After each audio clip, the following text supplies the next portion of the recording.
A aula de hoje eu não vou dizer sobre o que que é, vou deixar vocês adivinharem. Tá? A dica que fica, qual o conceito a ser trabalhado, são as fotografias que estão aqui na nossa tela. Tá? E aí, conseguiu adivinhar? Se tu respondeu energia, sim, a nossa aula de hoje será sobre energia. Agora, como é que tu conseguiu responder que a aula de hoje é sobre energia simplesmente olhando as figuras? Isso prova que tu tem alguma ideia do que é energia. Então eu te faço o seguinte desafio. Tenta, com uma definição simples, dizer o que é energia. Tenta, de uma forma definitiva, dar um conceito de energia. E aí tu vai começar a perceber que o conceito de energia é muito mais amplo do que a gente possa imaginar. E além de ser amplo, ele é muito abstrato. Ele não é como o conceito de matéria, por exemplo. Porque a matéria a gente consegue sentir, a gente consegue pegar. Mas a energia tem essa abstração, ela não é concreta, então ela nos traz essa dificuldade de definição. Uma coisa interessante de perceber nessas figuras aqui, e é uma coisa também, algo que nos permite pensar sobre a energia, é que todas essas fotografias, o carro, a hidrelétrica, a usina nuclear, a usina eólica e o sol, são fontes onde o processo de conversão de energia está acontecendo. A gente vai estudar melhor a conversão de energia mais além, mas a gente já consegue inferir nessas figuras que aqui está acontecendo o processo de conversão de energia. E geralmente, quando acontece a conversão de energia, a gente consegue perceber que aquele processo envolve energia. E falar em conversão de energia, surge aqui para nós um conceito muito importante, que é o conceito de trabalho.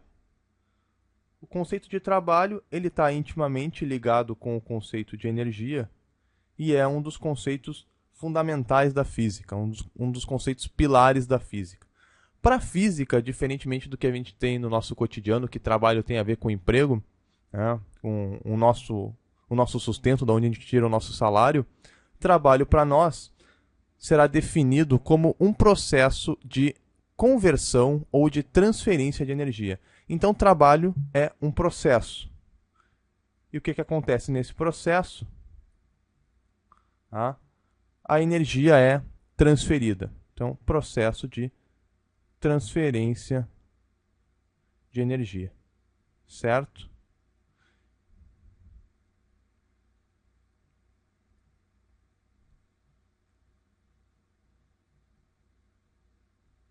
Ok. Tá aí. Processo de transferência de energia. Agora, o que é preciso para que haja trabalho? Para que haja trabalho, são necessários dois ingredientes. Vamos pegar o seguinte exemplo. Tá? Vamos supor que eu tenha um bloco. Tá? Eu tenho um bloco e eu quero. Ele está inicialmente no chão. E eu quero levar esse bloco com velocidade constante até uma determinada altura. Até um determinado andar. Vamos supor que eu queira levar esse bloco do andar do térreo de um prédio para o primeiro andar desse prédio. Ok. Então eu vou ter que subir um lance de escada e vou fazer isso com velocidade constante.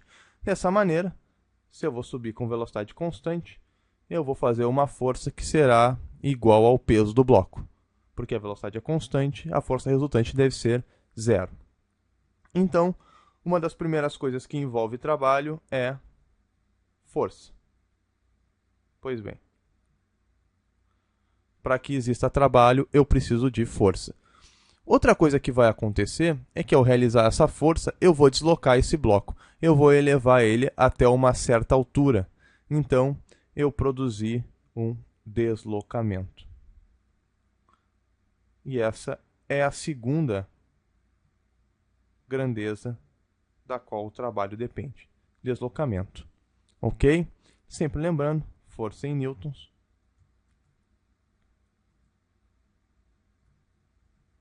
e deslocamento em metros. Muito bem.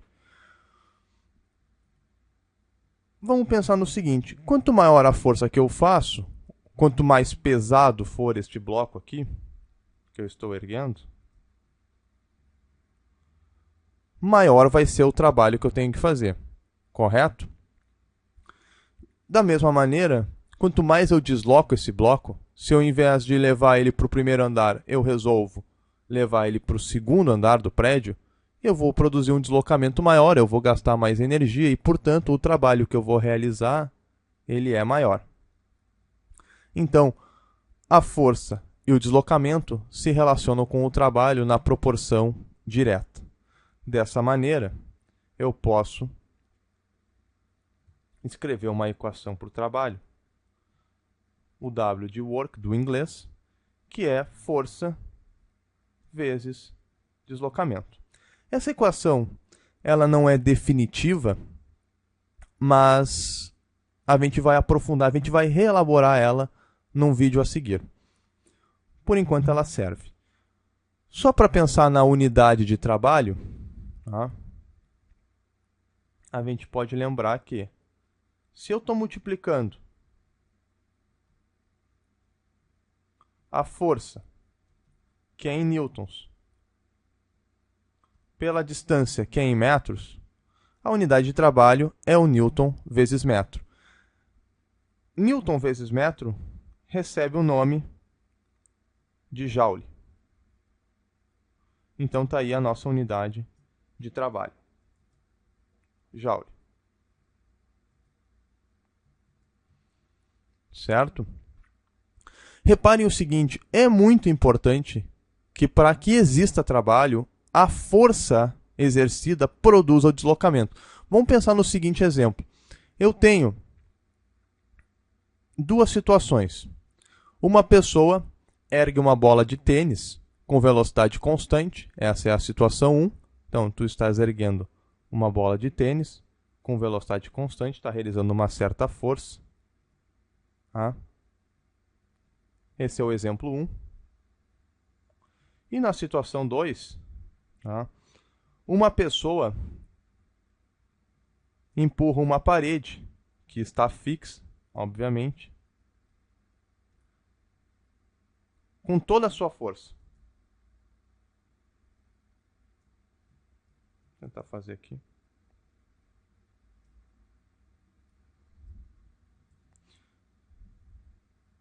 Uma pessoa, então, faz uma força F para erguer a bola e faz uma força F para empurrar a parede.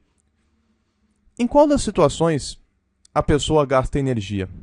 Bom, nas duas situações há gasto de energia. Tá? Agora, se eu perguntar para vocês em qual das situações a pessoa realiza trabalho, vocês saberiam me responder? Só a realização de trabalho na situação 1. Porque só na situação 1, que é a da bola de tênis, houve a transferência de energia. A força realizada na situação 1 produziu um deslocamento. A força realizada na situação 2 não produziu o deslocamento da parede. Houve gasto de energia na situação 2? Sim, houve gasto de energia na situação 2. Mas não houve a transferência dessa energia através do trabalho para a parede. O estado energético da parede permaneceu exatamente o mesmo. Tu gastou a tua energia, mas não conseguiu transferir para a parede. Portanto, na situação 2, tu não realizaste trabalho. Por quê? Porque tu não produziu o deslocamento. A transferência de energia não aconteceu. Certo?